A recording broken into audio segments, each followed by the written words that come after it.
Bonjour à toutes et à tous. Merci d'être avec nous aujourd'hui pour cette conférence sur le décryptage des tendances touristiques par Paris Co. Donc moi, c'est Camille Risson, je suis chef de projet tourisme chez Paris Co. Donc pour celles et ceux qui ne connaissent pas, Paris Co, c'est l'agence d'innovation de la ville de Paris et de la métropole.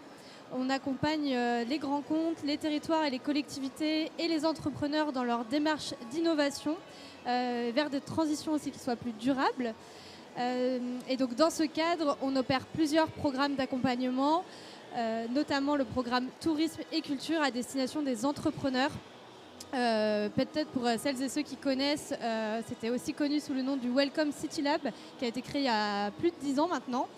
Et donc aujourd'hui, on est là pour vous parler donc des tendances qu'on voit émerger grâce notamment à nos accompagnements. Et donc le sujet aujourd'hui qui va guider nos échanges, c'est le sujet de l'émergence des nouveaux circuits touristiques et la valorisation de nos territoires et des habitants aussi qui y vivent.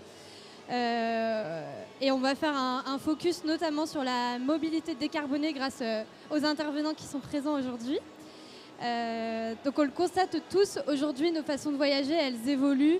On a d'un côté une nature qui va attirer de plus en plus de public avec des problèmes qu'on connaît tous de surfréquentation de certains sites de tourisme de masse ou d'expériences visiteurs qui sont dégradées. Et en parallèle, on a cette promotion d'un tourisme plus durable, du slow travel, de la micro-aventure. Et donc là, l'idée aujourd'hui, c'est de discuter de comment on peut concilier finalement ces envies d'ailleurs et cette durabilité. Donc on va traiter 3 problématiques aujourd'hui. La répartition des flux dans le temps et dans l'espace. Le rôle du tourisme de proximité dans un contexte aussi de décarbonation et l'implication des habitants et des acteurs locaux. Et donc pour parler de ces 3 thématiques, j'ai le plaisir d'accueillir Sabrina Blanc, qui est responsable pôle tarification et conquête commerciale chez SNCF Voyageurs. Je passe la slide. Lola, qui est directrice communication chez Home Exchange. Théodore Cohen, qui est le fondateur de Dolce Via. Et Anne Gousset, qui est notre directrice générale chez Paris Co. Et donc, on va directement entrer dans le vif du sujet avec la première question, qui est de comment mieux répartir les flux touristiques pour valoriser les territoires au-delà des sites emblématiques. Et donc, je donne la parole à Sabrina. Bonjour à tous. Donc juste un petit point pour me situer, je suis donc chez SNCF Voyageurs et je travaille à la direction nationale des TER des trains régionaux en étroite collaboration avec mes collègues de Transilien et Intercité. Et c'est 3 activités que je représente aujourd'hui. Donc la proximité, c'est vraiment l'ADN de ces 3 activités. Les trains régionaux, c'est 8200 trains par jour qui desservent presque 3000 localités en France. On a 11 directions régionales, donc on a une organisation complètement décentralisée et le souci de lisser les flux, comme on dit avec notre jargon ferroviaire, on le partage complètement puisque ça fait plusieurs années que le trafic ferroviaire est dans très très bonne forme. La demande de train est de plus en plus forte chaque année. On bat des records de fréquentation. Sauf qu'on les bat effectivement beaucoup sur toujours les mêmes, le littoral de toute la France, toujours sur les mêmes destinations. Donc ce qu'on essaye de faire, à la fois pour libérer un petit peu ces zones et aussi pour faire découvrir tout le reste du potentiel touristique des 11 régions, c'est mon rôle, c'est ce qu'on appelle la conquête commerciale, c'est-à-dire comment on va aller conquérir plus de voyageurs encore sur ces territoires. Donc comment on fait on fait à peu près 3 choses. La première déjà, c'est qu'on fait savoir, on fait connaître. Très peu de gens savent finalement quelle destination touristique, quel lieu est accessible en train. Quand on a envie de se déplacer en train ou en mode décarboné en général. Donc on fait beaucoup de choses. En particulier, on a développé il y a plusieurs années une carte touristique TER qui recense aujourd'hui 3000 sites de tous horizons, partout en France, accessibles en train, c'est-à-dire à moins d'1 kilomètre d'une gare, voire plus près. Cette carte, elle est disponible sur le site SNCF Voyageurs, et toutes nos communications à vocation touristique renvoient vers cette carte qui ensuite permet aux clients de découvrir plein d'autres choses. Il y a des filtres, ce qui permet de filtrer par ces centres d'intérêt, la gastronomie, le sport, la culture, etc. Donc ça, c'est la première chose. Alors, c'est un petit exemple de ce que je vous donne, mais 3000 sites, on est très fiers parce que chaque site a vraiment été validé par les personnes sur le terrain qui savent que le site est vraiment accessible. La deuxième chose qu'on fait, c'est communiquer en utilisant tous les outils possibles et imaginables du marketing digital. Donc toutes les régions, donc toutes les directions marketing TER sont présentes sur les réseaux sociaux, TikTok, Insta, etc. Et produisent du contenu en collaboration avec nos partenaires touristiques. Donc vous pouvez aller voir, et ce contenu, il est de plus en plus vidéo. Enfin voilà, on suit un peu les tendances du tourisme, de plus en plus immersif. Et la troisième chose qu'on fait, c'est améliorer l'attractivité de nos offres, de ces propositions de valeur.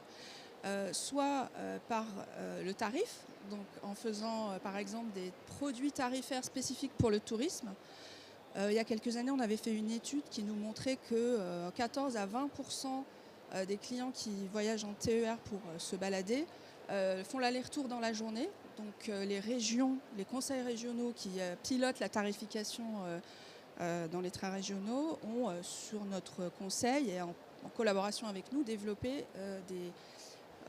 des formules à la journée. Je peux vous citer ou à la journée ou sur 2 jours. Par exemple, le pass Escapade en Nouvelle-Aquitaine, qui commence à partir de 4 € pour 2 personnes. Mais bon, il y en a dans toutes les régions, donc je vous laisse découvrir. On a aussi le pass Normandie Découverte sur 2 jours, qui a été élaboré en collaboration avec Normandie Tourisme. Et puis, on fait des efforts, et donc les partenaires en font aussi. Donc on a des partenariats, je peux citer Intercité, qui a un partenariat avec les musées nationaux. Et donc, sur présentation de son billet d'Intercité, on a 20% de réduction à l'entrée de ces grands musées. Alors ce sont des grands musées, mais parfois ce sont des petits châteaux. Donc ça contribue à cette découverte des sites qui ne sont pas forcément connus de tous, et de façon décarbonée. Merci Sabrina. Je vais donner la parole à Lola, peut-être aussi sur cette même question. Et est-ce que vous voyez des liens aussi qui sont faits entre ces initiatives de mobilité et du coup les fréquentations de certains de vos territoires et destinations ? Bonjour à tous. Donc chez Home Exchange, on a à cœur de travailler sur la répartition des flux touristiques. C'est quelque chose que notre modèle va toucher fortement. Home Exchange, peut-être pour ceux qui ne connaissent pas, c'est la première communauté mondiale de l'échange de maisons. Donc on a 250 000 membres partout dans le monde qui prêtent ou se font prêter, enfin les deux, leur maison pour partir en vacances. L'échange de maisons aujourd'hui, il n'est plus seulement réciproque. Donc je peux aller chez vous, Sabrina, je vous donne des points et vous pouvez aller ailleurs au lieu d'aller chez moi. Ça flexibilise beaucoup parce que 70% des échanges aujourd'hui sont faits en points. L'autre élément qui est clé, c'est que l'échange de maison n'est pas transactionnel. Il n'y a aucun échange d'argent entre les membres. Donc les membres vont payer une adhésion annuelle qui va leur permettre d'entrer dans la communauté et de commencer à fréter et à se faire fréter un logement. Et 80% des résidences, des logements qui sont de nos membres sont des résidences principales. De fait, quand on regarde la carte de la densité de population française et quand on la met en face de la carte des logements des membres Home Exchange, c'est exactement la même. C'est-à-dire qu'on est répartis sur le territoire comme la densité de population, là où vivent les gens. Et donc c'est un sujet qu'on traite qui fait partie de notre modèle. Ensuite, on va avoir des actions qui vont nous permettre, parce que forcément les maisons, les appartements à Paris sont un petit peu plus demandés, et donc nous on va essayer de rééquilibrer ça avec des stratégies CRM, des stratégies de contenu. Donc on va travailler avec les territoires, on va travailler surtout avec les habitants parce qu'en fait c'est eux qui mettent le plus en valeur leur région, pour pouvoir rééquilibrer et pour justement en basse saison parler du sud de la France et rééquilibrer voilà, tous ces flux. Merci Lola. Tu viens d'évoquer justement le fait de travailler avec les territoires et du coup je te donne la parole à Théodore pour que tu puisses évoquer aussi une autre façon d'aller découvrir les territoires. Une autre façon de voyager, exactement. Bonjour à tous, moi je m'appelle Théodore et j'ai fondé Dolce Via il y a un peu plus de 2 ans. Et donc notre mission chez Dolce Via, c'est démocratiser le voyage à vélo. Et pourquoi le voyage à vélo et pourquoi pas d'autres types de voyages? Tout simplement parce que je suis convaincu, et au sein de l'équipe on l'est tous, que c'est le meilleur moyen pour développer le tourisme durable. Pour rapidement la genèse du projet, donc moi j'étais pas du tout sensibilisé au tourisme durable il y a encore quelques années et par hasard, un peu aidé par le Covid, je me suis lancé dans un Paris-Bruxelles à vélo avec des amis et c'était une vraie révélation. J'ai découvert une nouvelle manière de voyager, mais aussi les contraintes que ça pouvait impliquer en termes de logistique, d'organisation, même de location de matériel. Et c'est comme ça que j'ai décidé de lancer Dolce Via. Donc Dolce Via, concrètement, c'est une agence de location et de voyage dédiée au voyage à vélo afin de permettre à n'importe qui de voyager hyper facilement et de découvrir ce mode de voyage. Et donc, effectivement, un de nos leviers au départ, un de nos paris, c'était qu'on allait mettre en avant un point d'arrivée et un point de départ qui sont forcément assez connus. Donc, un exemple typique, c'est Paris-Mont-Saint-Michel. Donc, c'est un de nos itinéraires phares. Donc, un itinéraire avec 2 points d'arrivée forts. Mais en fait, finalement, vous allez y passer très peu de temps. Et notre pari, c'est que tout le long du trajet, vous allez en fait découvrir. Ça va vraiment être ça votre voyage. Ça va être la découverte de lieux qui vont être moins fréquentés, mais tout aussi intéressants. Et ça a aussi des avantages. Je pense, je peux faire le lien avec Home Exchange, mais on trouve beaucoup plus facilement de la disponibilité du coup dans des zones un peu reculées que dans des grandes villes. Et du coup, cette sous-fréquentation devient un atout, puisqu'en fait, ça devient un mode de voyager beaucoup plus spontané, beaucoup plus facile et accessible, aussi bien financièrement qu'en termes d'organisation. Et nous, vraiment, on est ce lien. On a notamment travaillé, on aide aussi un peu la SNCF, parce qu'un de nos points forts, c'est de pouvoir louer son vélo d'un point A à un point B. Donc, vous n'avez pas besoin de le ramener au point d'arrivée et d'être confronté malheureusement aux contraintes qui s'entendent tout à fait, hein, la SNCF en termes d'emport de vélos. Donc, nous, on est venu adresser ce problème-là aussi pour faire sauter tous les leviers et vous permettre de découvrir ce mode de voyage et découvrir en fait nos régions qu'on connaît seulement très souvent en tout cas via des points d'intérêt très connus comme le Mont Saint-Michel, la Tour Eiffel à Paris si on veut rentrer dans le cliché, mais notre pari c'est vous faire découvrir votre pays, votre région d'une autre manière et de manière beaucoup plus profonde et de s'intéresser à plein de choses dont on n'aurait pas forcément pensé au départ. Merci Théodore. Tu viens justement de le dire, l'idée c'est de redécouvrir aussi nos régions. Et donc je vais donner la parole à Anne qui va pouvoir évoquer comment on fait aujourd'hui pour redécouvrir sa région et pouvoir profiter aussi de nos monuments sans se retrouver finalement au milieu de nombreux touristes. Merci Camille. Alors Camille a présenté très rapidement Paris & Co. Je vais peut-être compléter très vite. On est l'agence d'innovation. On travaille beaucoup avec les territoires, donc la ville de Paris, la métropole du Grand Paris principalement. Et c'est clairement, mais comme Sabrina en témoignait sur tout le territoire français, un enjeu de pouvoir répartir les flux, de pouvoir non pas avoir moins de touristes, mais en tout cas que leur faire découvrir au-delà de la Tour Eiffel, au-delà du Mont Saint-Michel, dans d'autres régions, d'autres espaces, d'autres territoires. Typiquement à Paris, enfin dans la métropole parisienne, on va avoir l'enjeu de faire découvrir le reste de l'Île-de-France, le reste de la métropole. Alors il y a des points d'accroche déjà, évidemment, le château de Versailles et Disneyland, globalement qui drive un petit peu tout ça, mais il y a énormément d'accès à la nature, d'accès au sport, qui est accessible en train ou en vélo dans la région. Et mon point était de dire, c'est vraiment une préoccupation de tous les territoires aujourd'hui, et en tout cas des territoires avec lesquels on travaille en proximité à Paris et dans la métropole parisienne. Paris & Co, Camille l'a dit rapidement, l'un de nos métiers, c'est d'accompagner les jeunes entreprises qui se créent sur différents secteurs d'activité, dont le tourisme. Et notre appui à cette dynamique d'un tourisme durable, elle va s'exprimer notamment comme ça. Typiquement, on accompagne Dolce Via il y a quelques années maintenant. Ça date un peu puisque c'est une boîte qui s'est bien développée, mais je crois qu'il y a une dizaine d'années peut-être. On a accompagné au démarrage Home Exchange. Et typiquement, au moment du choix des projets, on va avoir cette préoccupation à la fois d'une capacité de développement économique, commercial pour assurer la viabilité de l'entreprise, créer de l'emploi, etc. Mais aussi les enjeux d'impact finalement sur un territoire et d'impact à la fois écologique et puis économique et sociaux.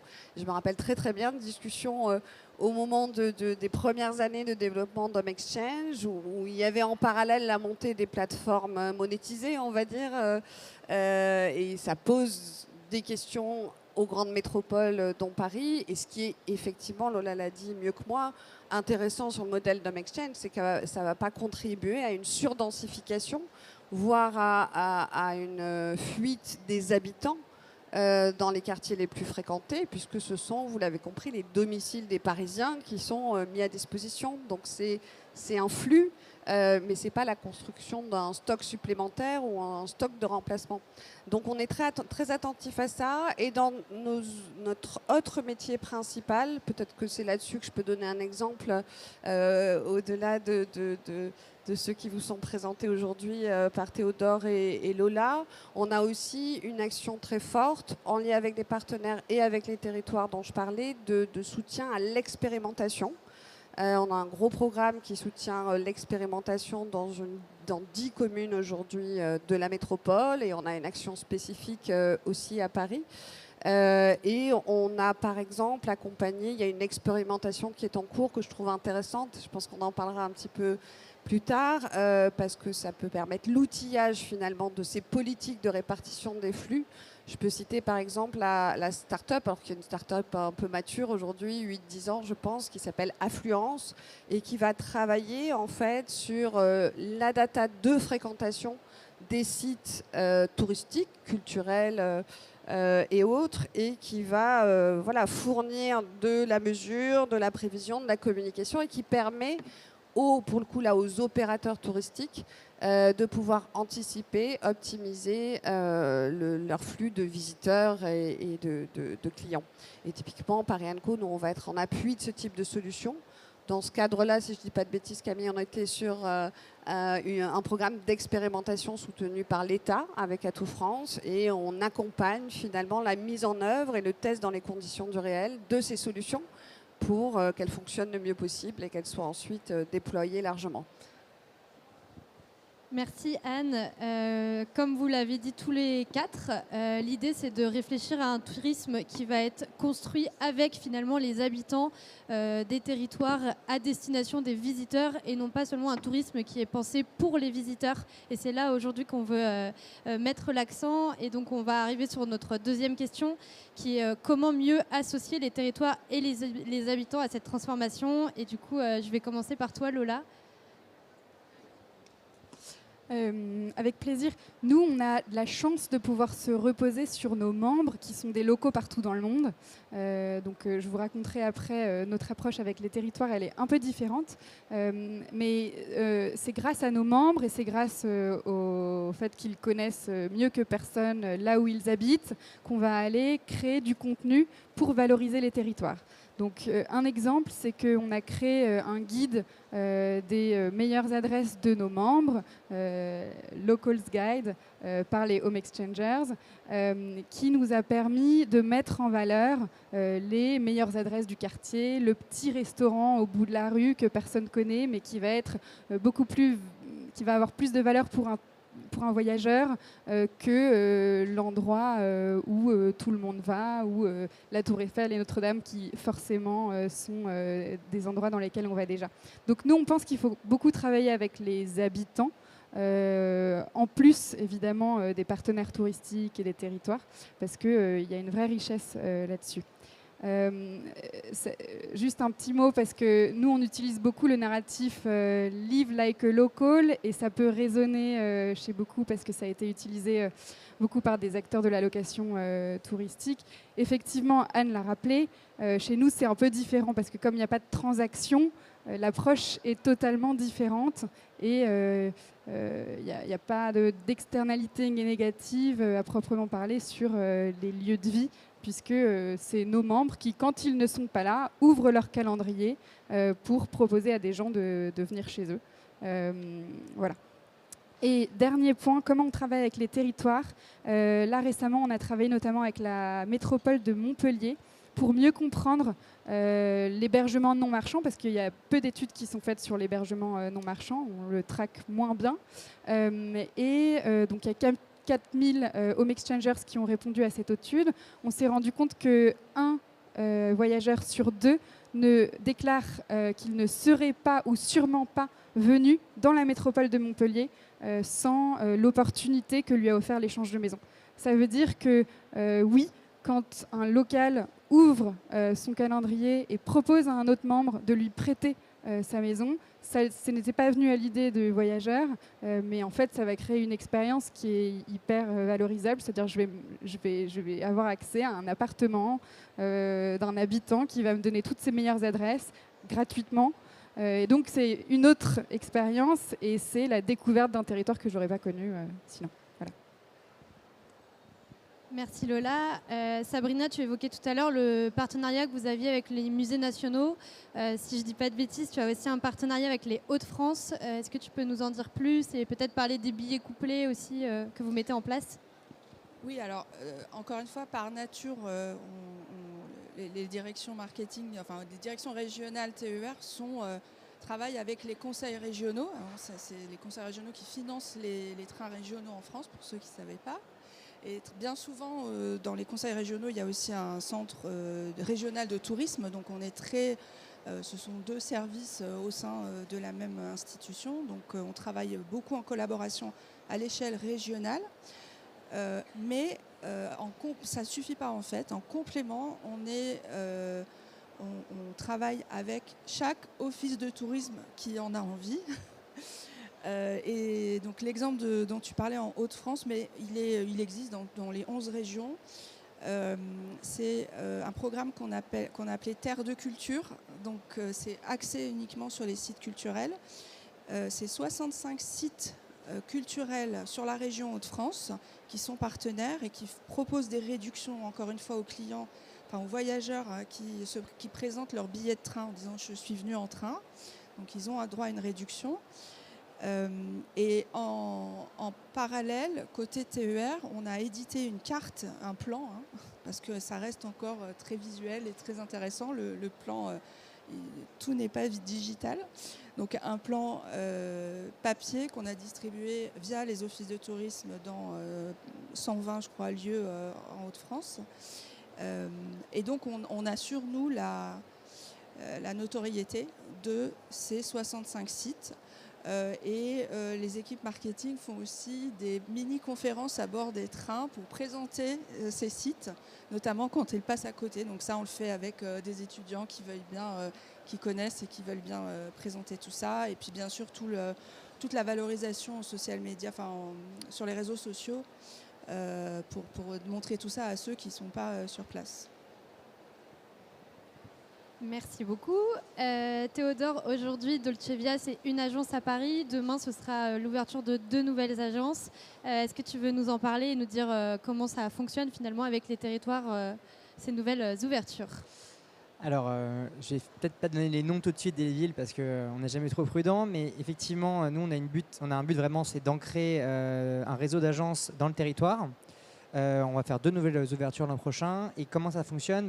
Tout simplement, nous d'abord on fonctionne avec une étude de marché pour savoir quels sont les territoires qui sont le plus enclins à ouvrir, à accompagner le cyclotourisme.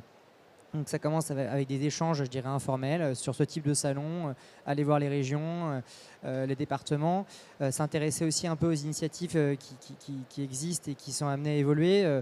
On peut citer par exemple les comités d'itinéraire comme la Vélocénie, je reviens dessus, mais c'est la route entre Paris et le Mont-Saint-Michel, mais il y en a d'autres. Il y a la Seine à vélo qui fait Paris-Le Havre, Deauville et Honfleur.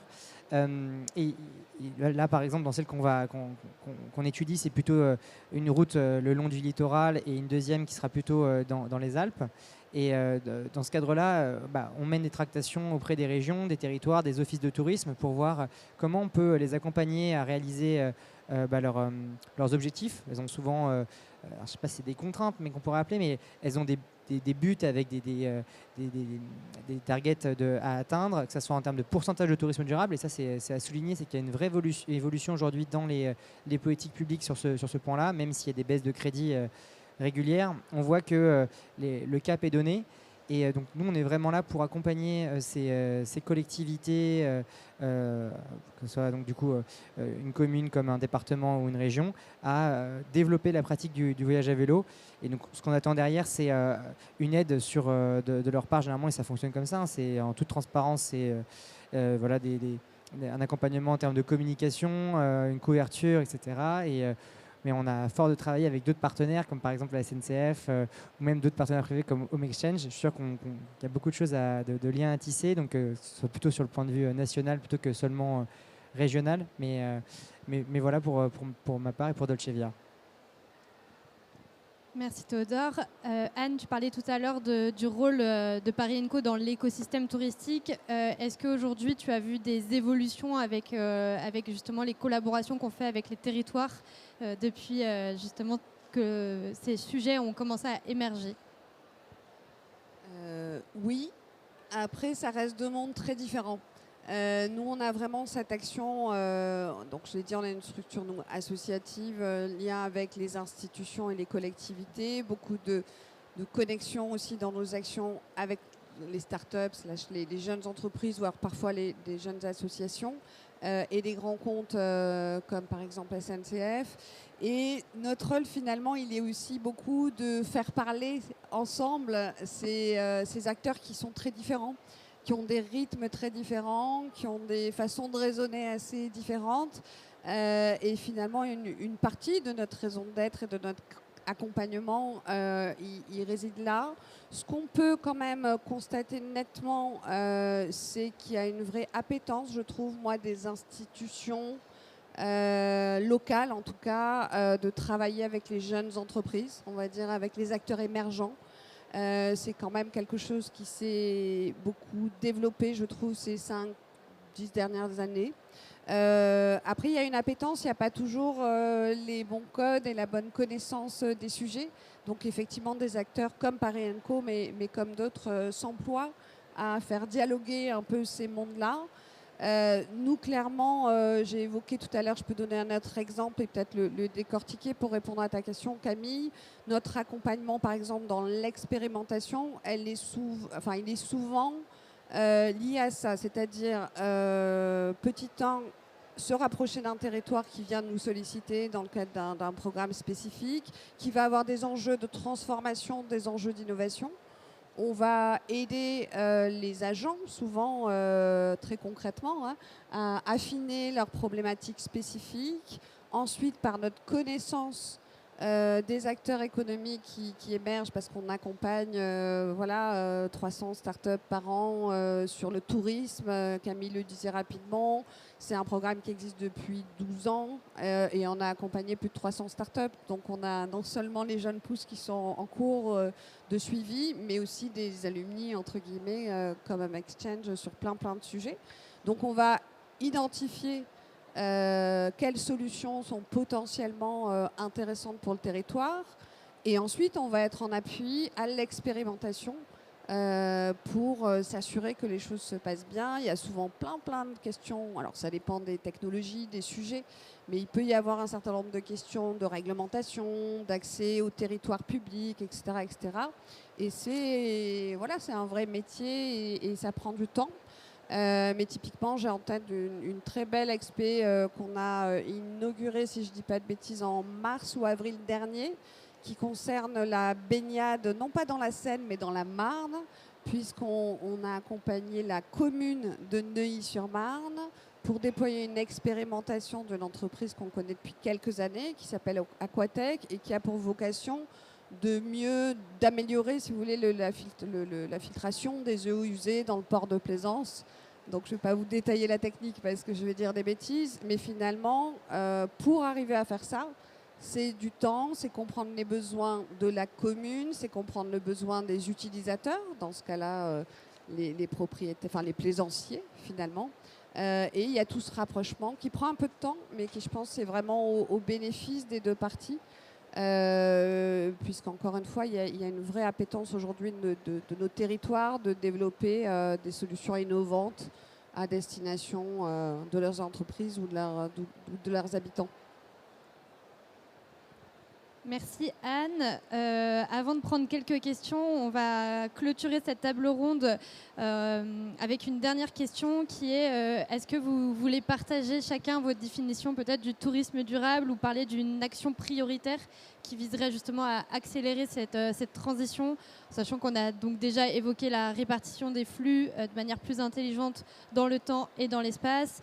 On a parlé de la création des offres multimodales qui vont permettre l'accessibilité à des lieux qui aujourd'hui sont difficiles d'accès et la valorisation des territoires en impliquant les habitants et les acteurs locaux.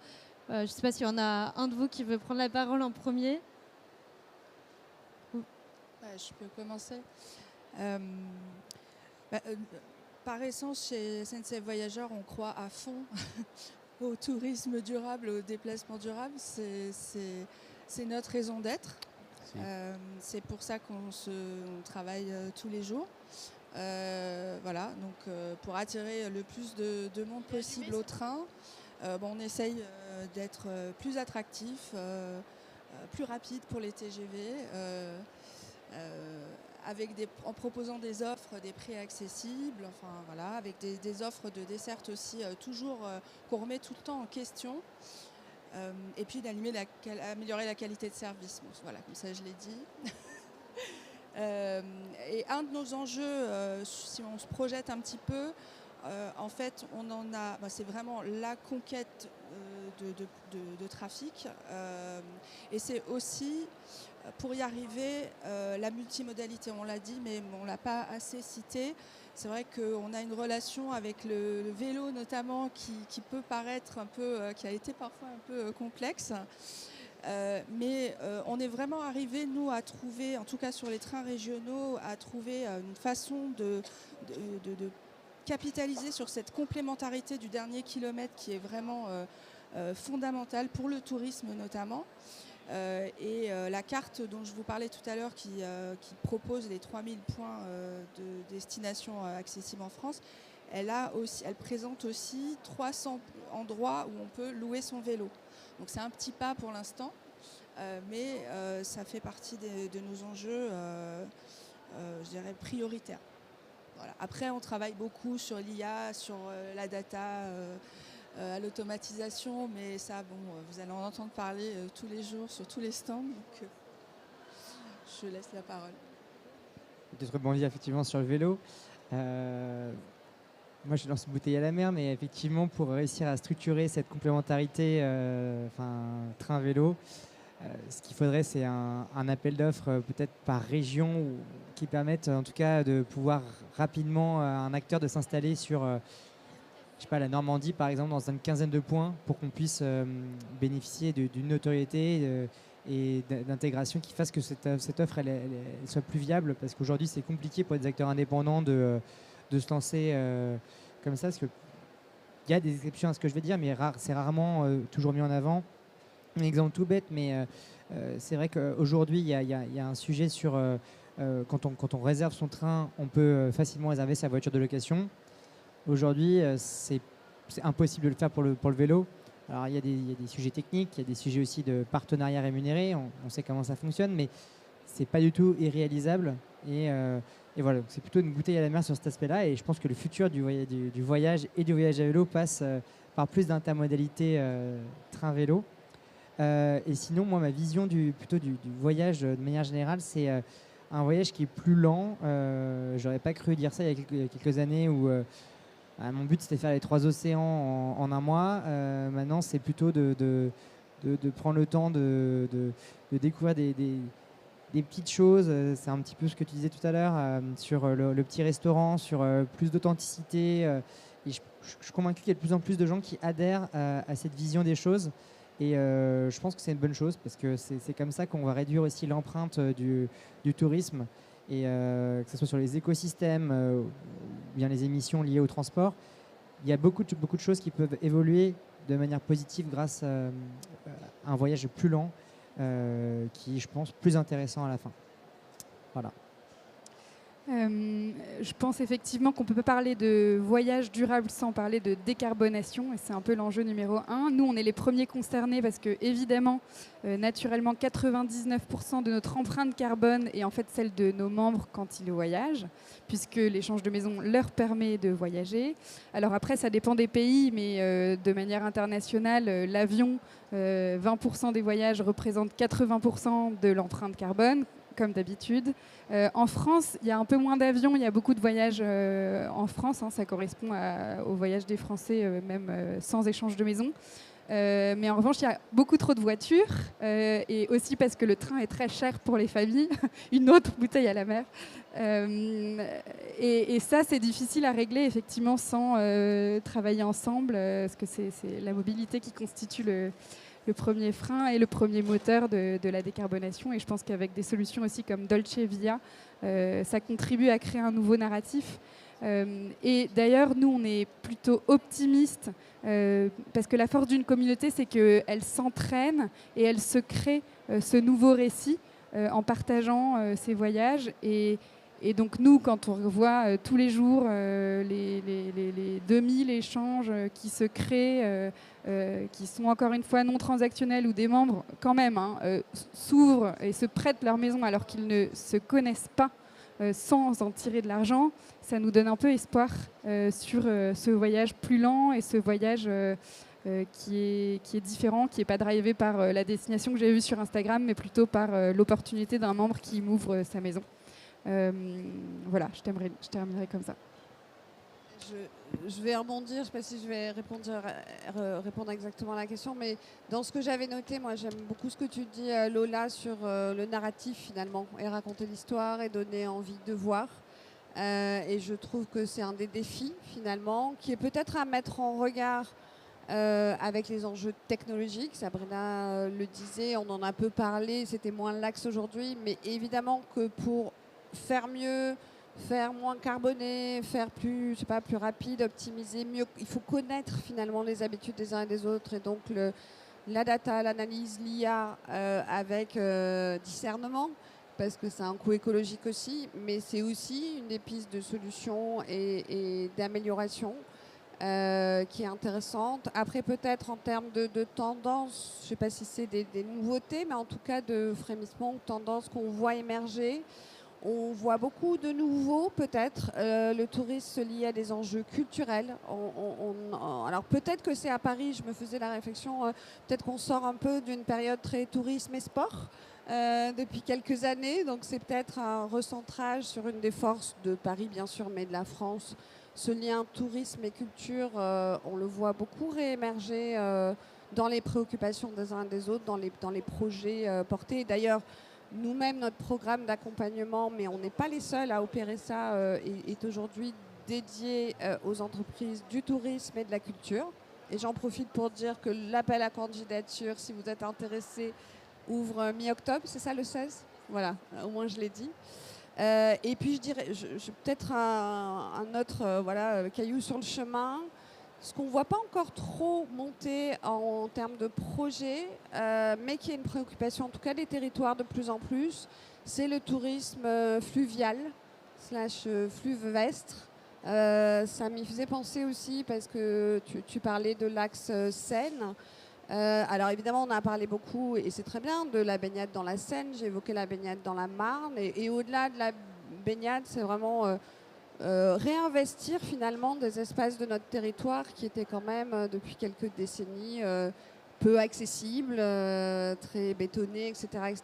Et ça, je pense que c'est une tendance en tout cas qui est en train de monter et de se confirmer. Voilà, donc à voir si ça se confirmera dans des projets, dans des créations d'entreprises. Mais en tout cas, on voit vraiment cette thématique émerger côté territoire, côté habitant. Et donc très probablement côté start-up bientôt. Merci Anne. Et pour compléter d'ailleurs sur le tourisme fluvial, c'est d'ailleurs un des axes prioritaires aujourd'hui de la métropole du Grand Paris, d'accompagner aussi à ce développement de ce tourisme différent. Donc voilà, n'hésitez pas à regarder un peu les actions qui sont faites sur ce sujet. Merci à tous les 4 pour votre participation et je vais redonner la parole à Anne pour parler du cahier de tendance qui est juste dans ses mains. Voilà.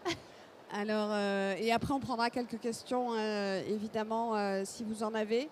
Effectivement, on est ravis de pouvoir vous annoncer. Alors, j'ai entre les mains le cahier de tendance numéro 8, qui est effectivement voilà, une publication qu'on a déjà éditée 8 fois. Et on a le plaisir de vous annoncer la sortie prochaine du cahier de tendance numéro 9, avec 2 partenaires que seront Home Exchange et SNCF Voyageurs, et peut-être plus. On va très probablement, on est en train d'affiner tout ça tous ensemble, mais probablement qu'on va parler de ce qui a été évoqué aujourd'hui, c'est-à-dire cette question d'optimisation et de répartition des flux et de découverte des territoires, et puis sans doute quand même un angle technologique, IA, data, parce qu'on sait que c'est sous-jacent. En tout cas, voilà, il n'est pas encore écrit, mais il devrait sortir sans doute à la fin de l'année. Donc si vous êtes intéressé d'ores et déjà pour vous inscrire et le recevoir dès qu'il sera finalisé, concrétisé dans les prochaines semaines, n'hésitez pas à venir nous voir rapidement à la fin de la séance. Voilà, si on a encore quelques minutes, peut-être s'il y a des questions avant que la musique reparte à fond. Non, bah écoutez, merci beaucoup. Merci beaucoup à toutes et à tous. Merci. Merci Camille.